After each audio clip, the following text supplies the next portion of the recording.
Hi, I'm Chris Meyer of Learning Modular. I was lucky enough to be around during the first era of modular synthesizers. As a teenager, I took synth lessons on a Steiner-Parker synth system, and a Pi modular was my constant dorm room companion throughout engineering school. This background helped me get a job as an engineer at Sequential Circuits just 1 year out of college. There I got to work on a variety of instruments, and I created vector synthesis, as used in the Prophet VS, as well as the Korg Wave Station and Wave State, and the Yamaha SY22 and TG33. After Sequential, I went on to work at DigiDesign, as well as Tom Oberheim's Marion Systems. I was the technical editor at Music Maker Publications, and the technical chairman of the MIDI Manufacturers Association. I wrote a column for Keyboard Magazine, taught synthesis at UCLA Extension, and then was the chief engineer of Roland's R&D facility in the US. Then I took a couple-decade detour into this area called motion graphics for video and film, using a program called After Effects. While doing that, I co-wrote 13 books and created nearly 50 courses on motion graphics with my wife Trish, who's also a musician. This is where I learned how to break down complex technical subjects into simple, easy-to-follow steps for others to learn. When I was done with Hollywood, I asked myself, what did I enjoy doing most in life?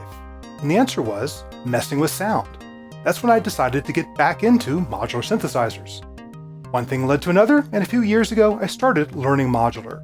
This is where I got to pull together everything I had learned about synthesis, video production, and teaching to create both a website and a series of courses where I teach modular synthesis. Those courses led Kim Bjorn, creator of the book Push, Turn, Move, into approaching me to help him create a brand new book on modular synthesizers. And thus, Patch and Tweak was born. Thanks to many of you, it's been very well received and is already considered a classic in its field.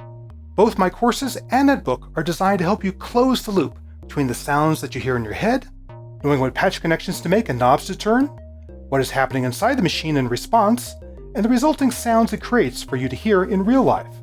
My Learning Modular Synthesis course starts from ground zero with how sound and voltage control works. It shows you how to configure your own system, and then demonstrates the most common synthesizer modules and patches, both of the East Coast and West Coast variety. I also have courses on the popular Moog Mother 32 semi-modular synth and the Arturia Modular V virtual modular synth. When you're ready to take that next step, my Eurorack expansion course shows you how to intelligently grow your system. I even have a free Basic Concepts of Synthesis course for complete beginners. And if you really want to take your modular synthesis game to the next level, check out the Learning Modular channel on Patreon. This is where I really dive deep into how individual modules work, how I've designed and put together my own personal systems, performance and composition ideas, and a lot more. Now remember, no one was born knowing how to use a modular synth. We all had to learn, and you can learn too. These machines don't have to be a mystery that you're constantly fighting against. Once you learn how they work on the inside, they can become your partner and becomes much easier to create the sounds and music that you're hearing inside your head. I'm here to help you, and thanks for giving me the opportunity to do so.